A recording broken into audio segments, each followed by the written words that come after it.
All right, I'd like to start off by saying Barak Hawa, Bahashem Shai, Bahashem, Rachak Wadash. Welcome to another live lesson.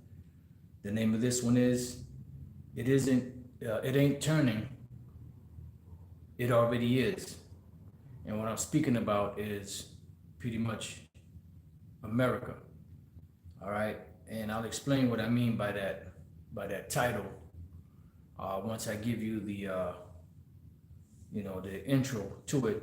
And by the way, the water to the brother, the elder Manat Zakba for doing a video on how to stream and be able to use it horizontally. Because I knew it was just a matter of just something that they changed. But now every time you go in there, you gotta change it every time, because it doesn't stay.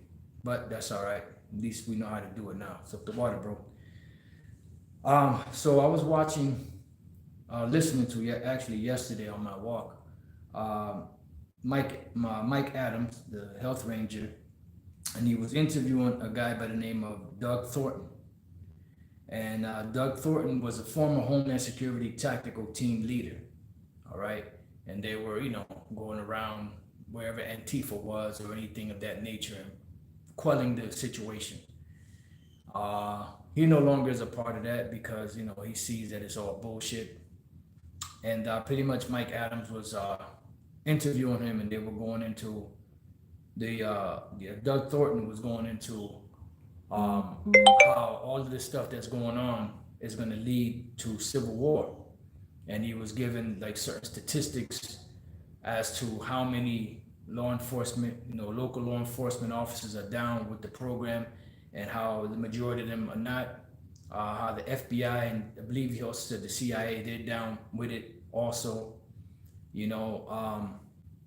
and pretty much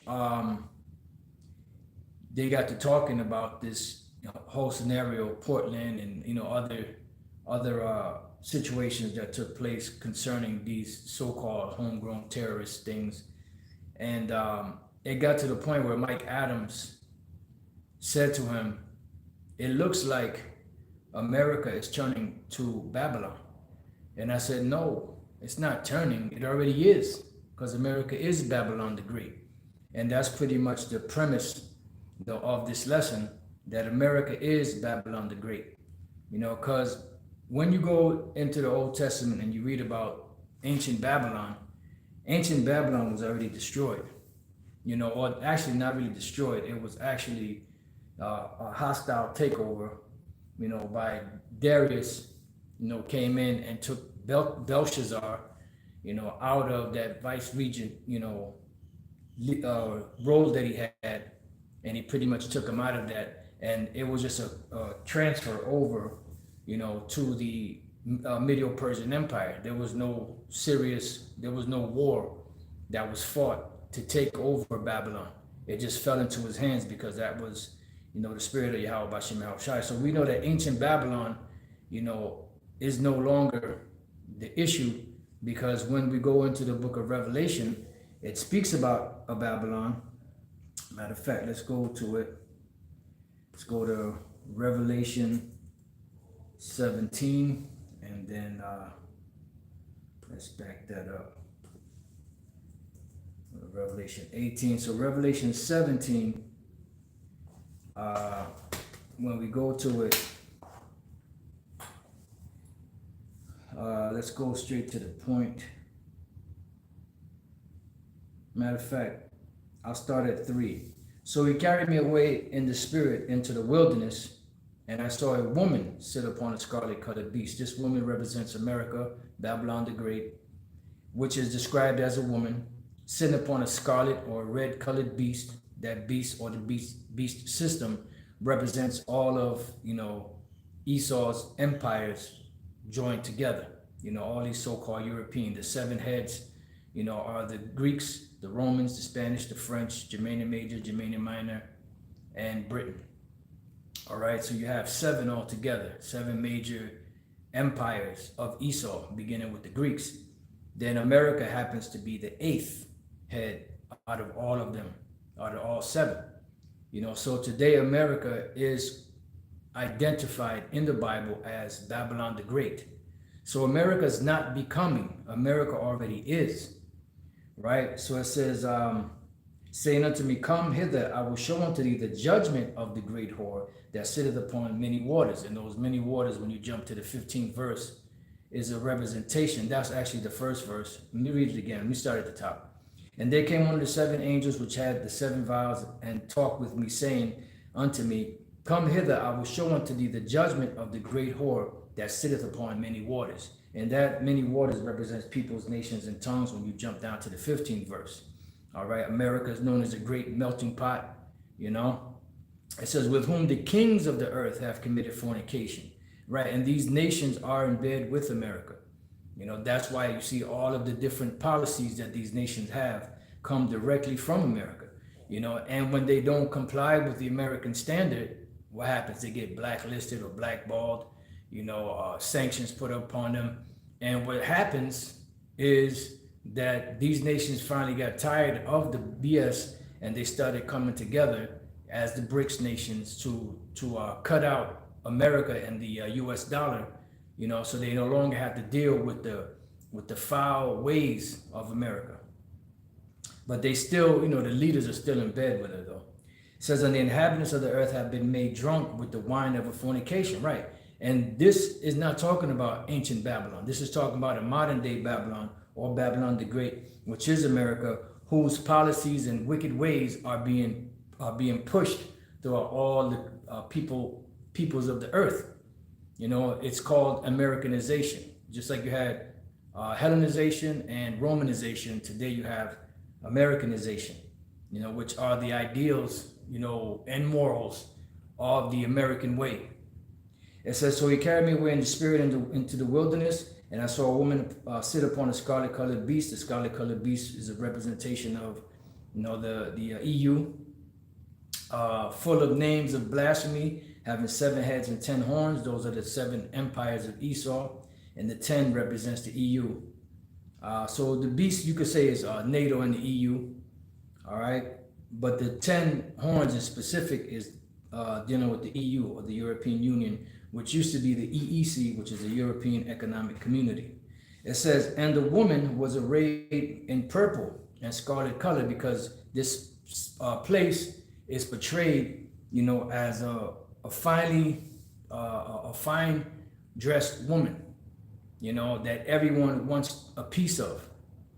So that's why she is arrayed in these royal apparels, because people of the world view this place until they get here as a hope, or a beacon of hope, you know, for themselves. This is why you have the Darien Strait, I believe it's called, you know, which is something that's been in the news a lot lately. And I first heard it with Elder Pastor brought it out, you know, that you have all of these Israelites from, and you even have heathens too, coming through all the way from South America all the way to America, trying to make a better way for themselves, because they bought the lie that if they come here, they'll have a better life than what they do in their country. So this place is a beacon of hope. That's why she's portrayed as a woman arrayed in purple and scarlet color, like a queen. It says, and decked with gold and precious stones and pearls, which is because it's a golden city, having a golden cup in her hand full of abominations and filthiness of a fornication. Right, and what are these abominations? You got the Transformer movement, you know, the Skittles movement, you know, you have women rights, you know, you have, you know, equal rights for men and women, you know, same shit, and just a whole lot of madness that goes on in the society that is being pushed upon the world, you know. And you notice when certain nations don't comply, they get cut out. You know, but the problem is that now they're getting together and cutting America out anyway. Why? Because we're at the very end. It says, and upon her forehead was a name written, mystery, because it's a mystery of who this was speaking about.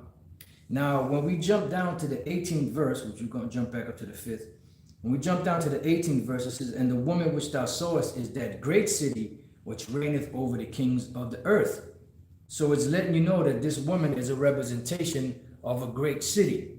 You know, now America is a country, but anywhere in America you go to, you are what? If you are an American, whether born or naturalized here, you are an American citizen. You know, and a city is as big as its citizens. So this is a great city, all right? And this city is what rules, or this country is what rules over all of these nations around the planet right now. All right, it says, and upon her forehead was a name written, Mystery, Babylon the Great, because this is the biggest conglomeration of confusion on the planet. You know, this is why people come here, because they can leave their morals. They don't have to, you know, follow the customs, you know, of their nation.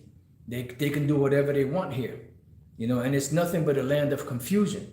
It says the mother of harlots, because you can worship whatever you want to worship here. You know, if you want to worship, you know, your God, you can worship your God here. If you want to worship the American God, you can worship the American God. If next week you want to go to the Baha'i faith, you could do that. So this place is the mother of harlots and abominations of the earth, because all of these things that you see going on, this filthy way, this filthy lifestyle is being pushed all across the planet. And it stems, the origins of it stem from here, from America, you know, which they got it from other empires. Trying to find this other precept, just bear with me.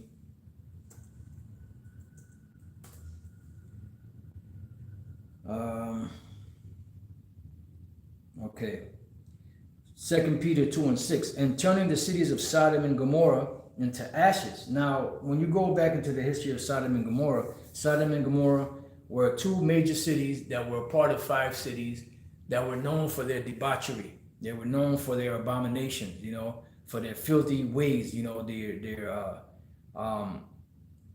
immoral sexual behavior, you know, sexual deviance.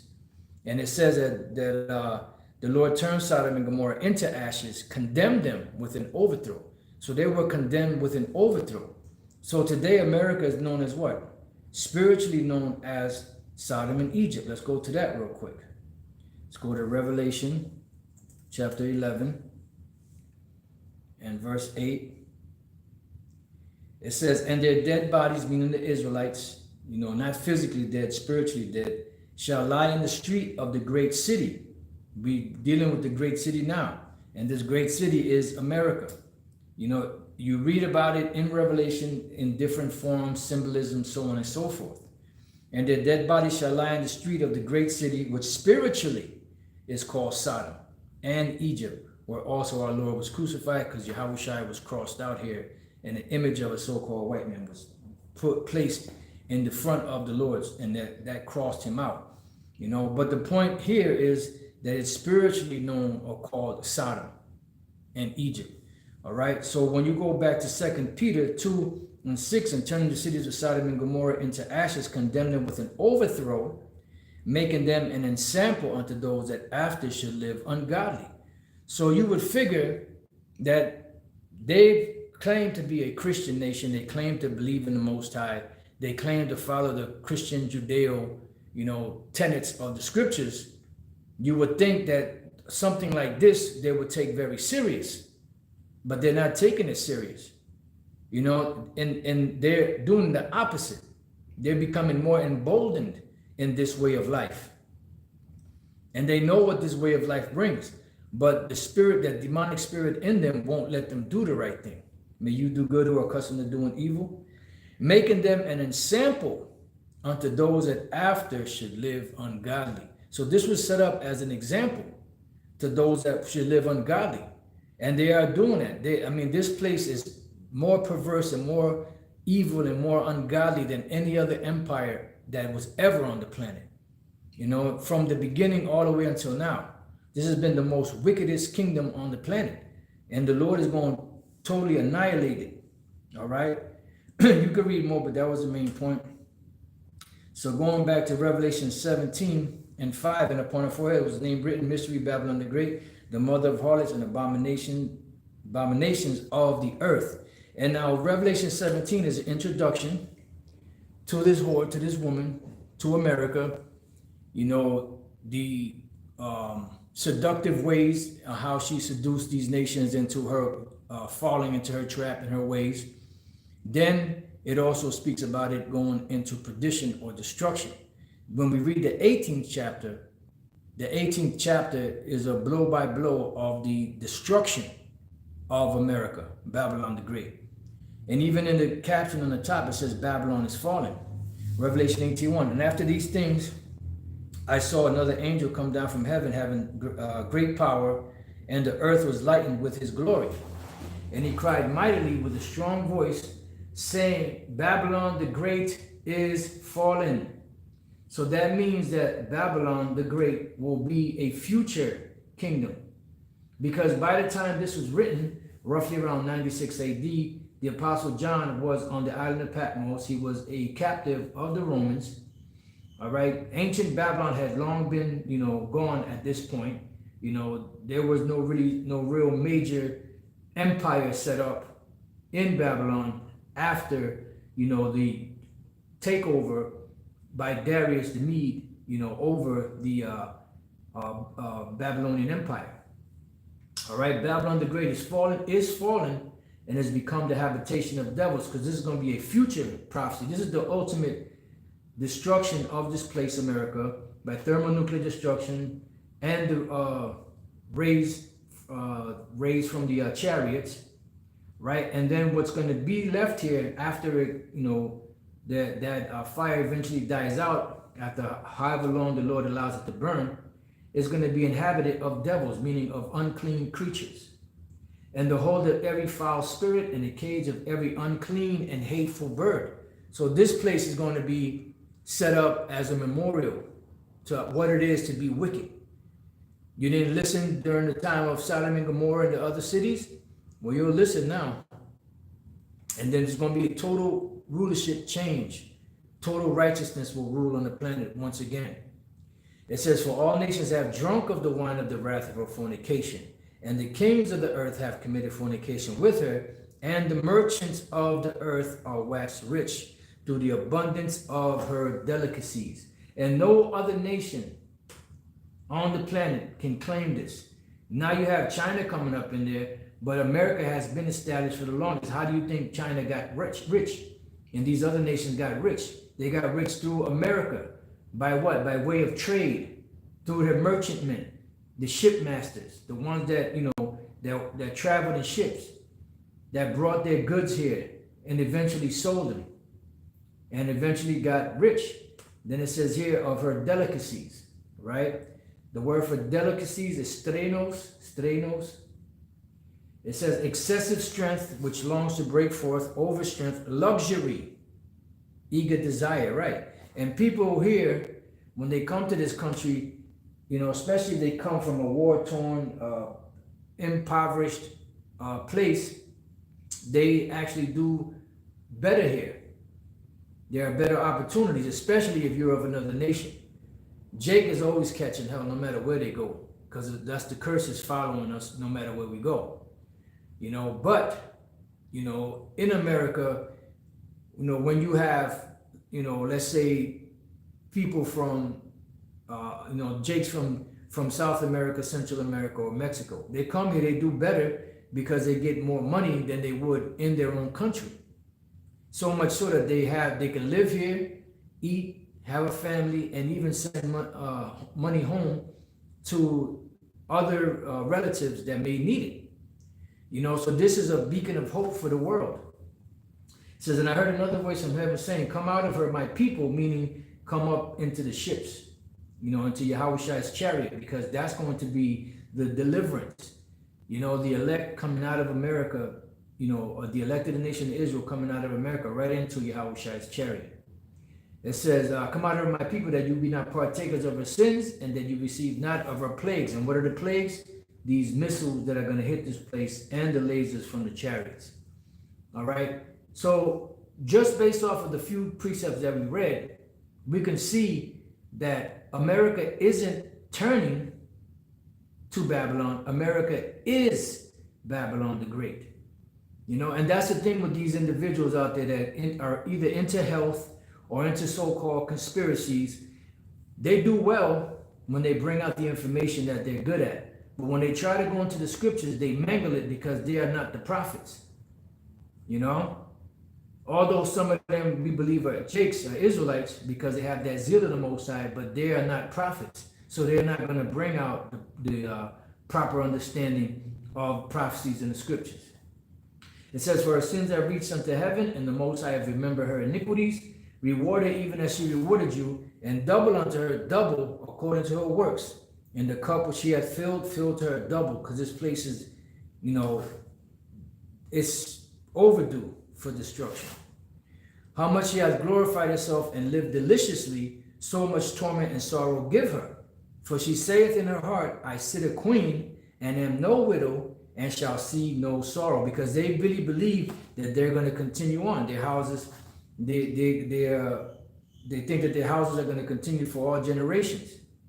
Therefore shall her plagues come in one day, death and mourning and famine, and she shall be utterly burnt with fire. For strong is the Lord Yahweh Hashem Yahushai, who judgeth her. Right, and that is the ultimate destruction for this place.